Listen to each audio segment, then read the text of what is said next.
This is AfroEconomics with J.B. Bryan. AfroEconomics is a strategic financial management program designed for the advancement of Black wealth in America and abroad.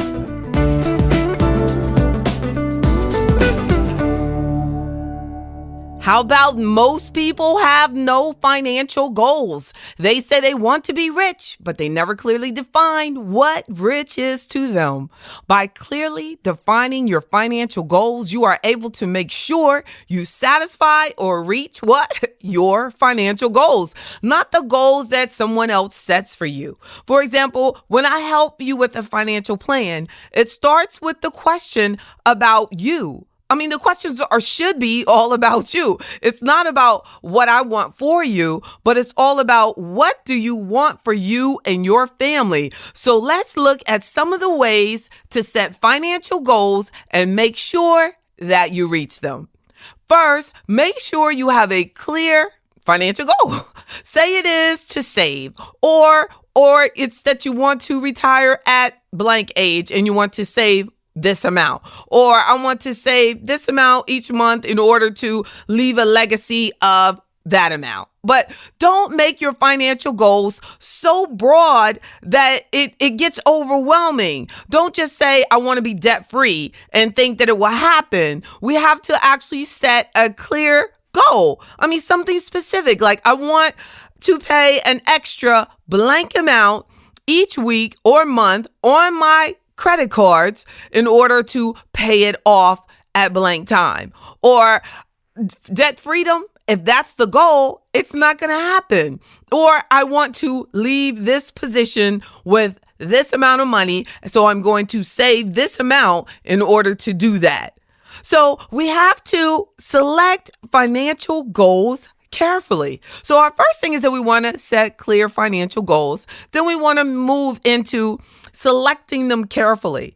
If you have a huge credit card debt, does it make sense to place all of your extra money into extra retirement savings when you have that high interest rate that you're paying on the credit card debt? So that's where the AfroEconomics membership comes in. We help you go through your financial matters together so that you have financial strategies or financial priorities. First things first kind of attitude. We want to select those financial goals carefully.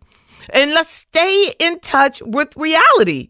Some people have unrealistic financial goals. For example, retiring at 55 and they're 50 with 3 kids that are still in middle school.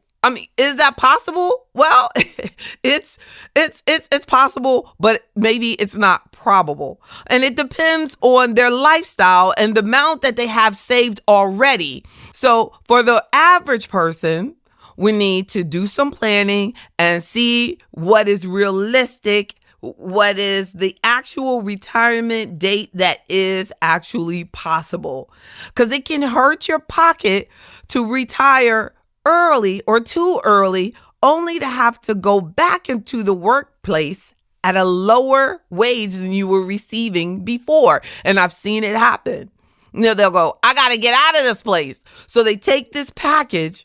And then the next thing they know, they're like, I can't live off this. I just wasted the money. Because you got to be very careful. So when you leave, you want to leave on top financially. Whatever you're doing, you want to make sure that you have a strategy to everything you do.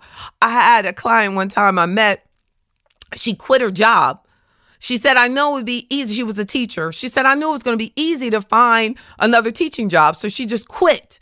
But over that 2-year period, when she just quit, she didn't have a strategy. She just quit. She was like, I just didn't like that school anymore.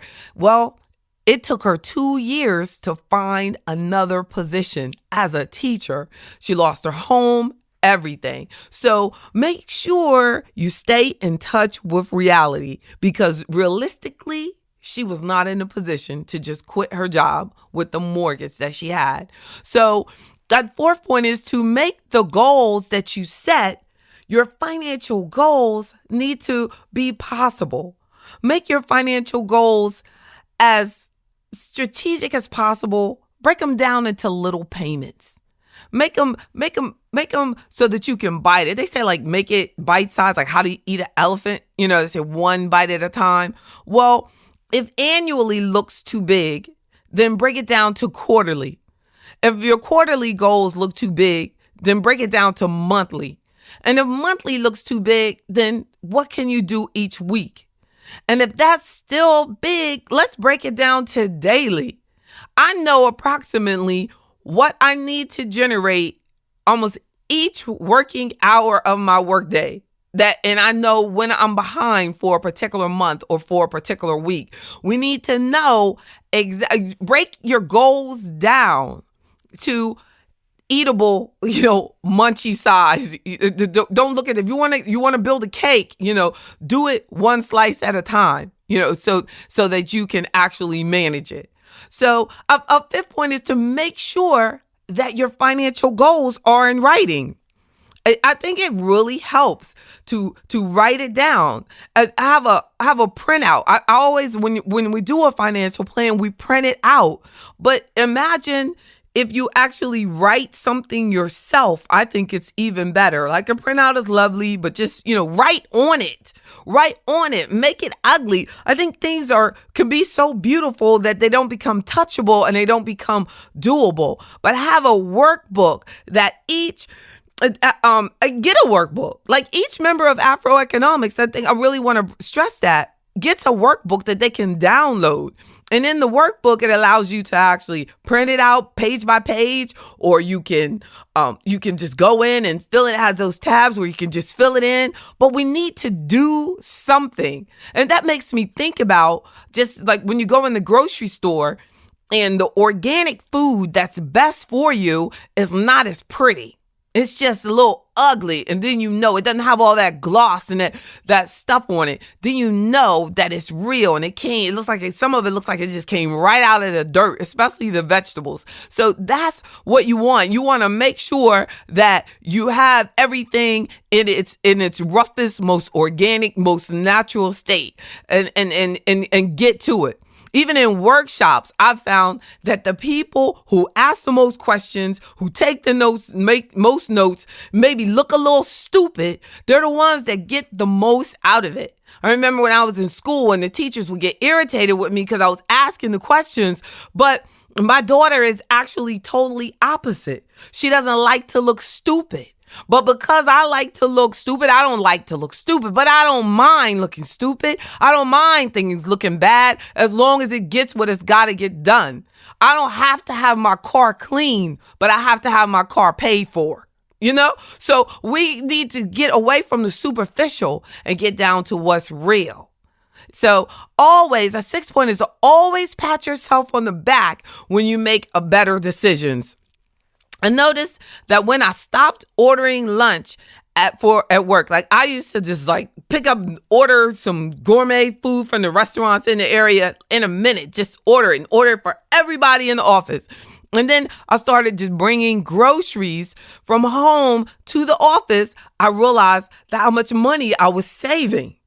No, look, everybody else might not have realized that. Look, it was so much better when she was doing that. But it was so much better for my health, and I felt so much better, and my workday was so much better because those over MSG salty foods, were cutting away at the core of me being able to finish my workday and feeling at my peak. So always pat yourself on the back. If you decide, like, I do this, when I bring this bag of groceries, when I do these things, I save money. When I buy a good used car, instead of having to have that luxury overpriced vehicle that's going to lose value when I drive away, just look at what you're doing and then pat yourself on the back when you realize that you're making a conscious positive change. And the seventh point is the ninth principle. The seventh point is the ninth principle of AfroEconomics is determination. And determination, it is the only thing that can help us accomplish our financial goals. And it's so true. And it was such a hard chapter to write. It was, along with the principle of integrity, which is the fifth principle. And determination and integrity are the keys to successfully reaching sustainable financial goals and doing it the right way. Getting there the right way through integrity and getting there and staying there, that requires that determination and integrity. And I want you to just absorb that it is going to take effort and determination and integrity to set your goals and to reach them. And 8, self-reliance. The second principle of AfroEconomics is vital in goal setting, because if it is to be, it is up to me. We have to know that self-reliance, financial independence, it is indeed up to you. So having a strong sense of control over your life, your financial life, is the only way to achieve your financial goals. No excuses at all. This no excuse attitude will keep you on track in the middle of any financial storm. And I want you to really embrace that and believe that. So remember, when it's all said and done, when it comes down to it, it's how bad do you want it? Set your financial goals. #AfroEconomics, and I'm JB Bryan.